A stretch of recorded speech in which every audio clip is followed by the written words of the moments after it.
મારું નામ અલ્પેશ મહેન્દ્રભાઈ પટેલ છે. હું જોઈનિંગ મારે 12 ડિસેમ્બર 1995 આ કંપનીમાં થઈ. અત્યારે આસિસ્ટન્ટ જનરલ મેનેજર SAP. કંપનીમાં જોઈન થયા ત્યારે ઓનલી ઓફિસ ઉપર 5 જ પર્સન હતા અને અમે ફેક્ટરી હતી એ લીઝ ઉપર હતી, જે મધુરી ફોલ્સમાં અમે જોબ વર્ક કરાવતા હતા તિરુપતિનું, અને સેલ્સ એન્ડ માર્કેટિંગ સાહેબ કરતા હતા અહીંયાથી.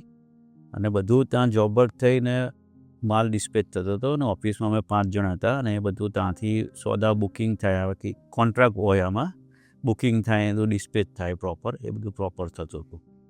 પછી ધીરે ધીરે સાહેબનું માર્કેટિંગ પોલિસી, વ્યૂ, એડવર્ટાઇઝ બધું સરસ હતું અને એમનું વર્કિંગ એટલું કે એમ્પ્લોય કરતાં પણ વધારે. એમ્પ્લોય 8 કલાક કે 9 કલાક વર્કિંગ કરે, જ્યારે સાહેબ દિવસના 14 કલાક વર્કિંગ કરે. સવારે ઉઠે ત્યારથી એમને બજાર જ હોય, એમ જ રચ્યા પચ્યા રહે.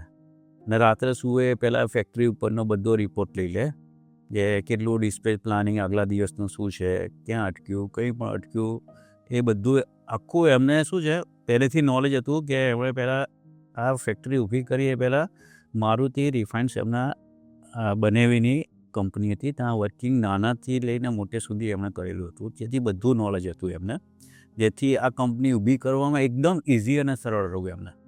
કારણ કે એમણે દરેક લેવલનું કામ કરેલું છે.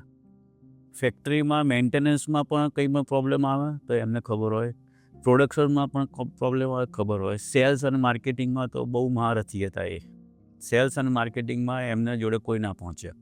ને એમના વ્યૂ એવા હતા કે કંઈ પણ કરે અત્યારે તો 5 વર્ષ પહેલાંનું વિચારીને કરે, કે હું અત્યારે આ વસ્તુ કરું છું તો 5 વર્ષ પછી શું રિઝલ્ટ આવશે. એમને ઇન્કમ ટેક્સનું નોલેજ, GSTનું નોલેજ, બધું નોલેજ. એક જ માણસ એ 7 માણસ બરાબર કામ હતું એમને, એવું હતું.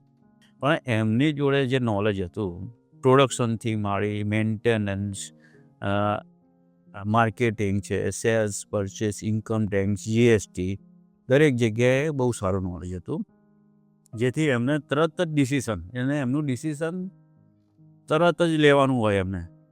કોઈ પણ કેબિનમાં ગમે તે એમ્પ્લોય જાય એમની કેબિનમાંથી, એમને ખબર પડી જ જાય પહેલેથી કે આ શેના માટે આવ્યો છે, એને કેટલી મિનિટ મારે ફાળવવી છે. એ એટલું પ્લાનિંગ એ હતું એમને, એટલા લેવલે.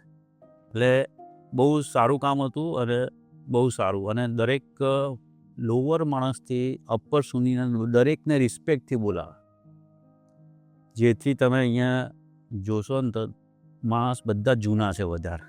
કેમ કે એમનો કામ લેવાની સ્ટાઇલ, એમને કંપનીનો પણ ગ્રોથ કર્યો છે, માણસોનો પણ જોડે ગ્રોથ કર્યો છે, એ બધું એમને કર્યું છે સાથે. એટલે બહુ બધા અત્યારે બહુ મિસ કરે છે એમને. ટાઈમિંગમાં પણ પંચુલ હતા, પોતે પણ એટલા પંચુલ, દરેક કામમાં દરેક ટાઈમમાં હતા. અને દરેક એમ્પ્લોયને એ લોકો સાહેબ બહુ સારી રીતે રાખતા હતા. દરેક એમ્પ્લોયના પર્સનલ લેવલ, ઘરવાળા સુધી એમને ખબર હોય કે આના ઘરમાં આટલા માણસ છે, આના પપ્પા આ કરે છે, મધર આ કરે, વાઈફ આ કરે છે, એટલા ડિટેલ લેવલે એમને બધી રસ હતો. અને બિકોઝ કે કોઈ પણ તકલીફ હોય તો કહે એમને અને એનું સોલ્યુશન લાવે, તેથી જ કંપની આગળ આવી છે. અને એમનું માર્કેટિંગ સ્કિલ તો બહુ સારું હતું. મેન આ કંપની આગળ આવવાનું કારણ માર્કેટિંગના હિસાબે જ છે. સર અમારા રોલ મોડલ હતા અને એમની લાઈફમાંથી ઘણું બધું અમે શીખ્યા છે અને હું ઉતારું છું અને ઉતારતો રહીશ આખી જિંદગી. ખરેખર જે ભગવાન બરાબર હતા અમારા. એ હોત તો અત્યારે PM સર છે, કંઈ તકલીફ નથી, પણ એ હોત તો અત્યારે દરેક એમ્પ્લોયને બહુ સારું રહેત. એમનો વ્યૂ બહુ આખા અલગ હતા. ને હજુ એ પછી પણ ફેક્ટરીનો ગ્રોથ તો આજુબાજુની જમીન લઈને અમે વધારતા જ ગયા છે સાહેબ, અને હજુ વધતી જ જાય છે. નહીં, sir is everything for me. કેમ કે મેં 30 વર્ષ મારી આખી લાઈફમાં અહીંયા આ કંપનીમાં જોડાયા ત્યારથી આપ્યા. પણ આ કંપનીમાં જોડાયા પછી મેં એક રિઝ્યુમ પણ મેં મારો બનાવ્યો નથી. મારા કોમ્પ્યુટરમાં મારા રિઝ્યુમ પણ જોવા ના મળે. એનું રીઝન તમને ખબર પડી ગઈ કે હું સેટિસ્ફાઈ છું, કારણ કે મને ઘર કરતાં અહીંયા રહેવાની વધારે પસંદ છે, સમજો. મીન્સ એટલે એટમોસ્ફિયર સારું, નવું કામ આપે, નવું એચિવમેન્ટ કરીએ આપણે. એટલે કંપનીમાં કામ અત્યારે પીએમ સર જોડે પણ અમે બહુ યુઝર ફ્રેન્ડલી કામ કરીએ છીએ. પીએમ સરનો નેચર એવો છે કે દરેક એમ્પ્લોયને એકદમ વ્યવસ્થિત કરે, એકદમ એટલે એકદમ સરસ.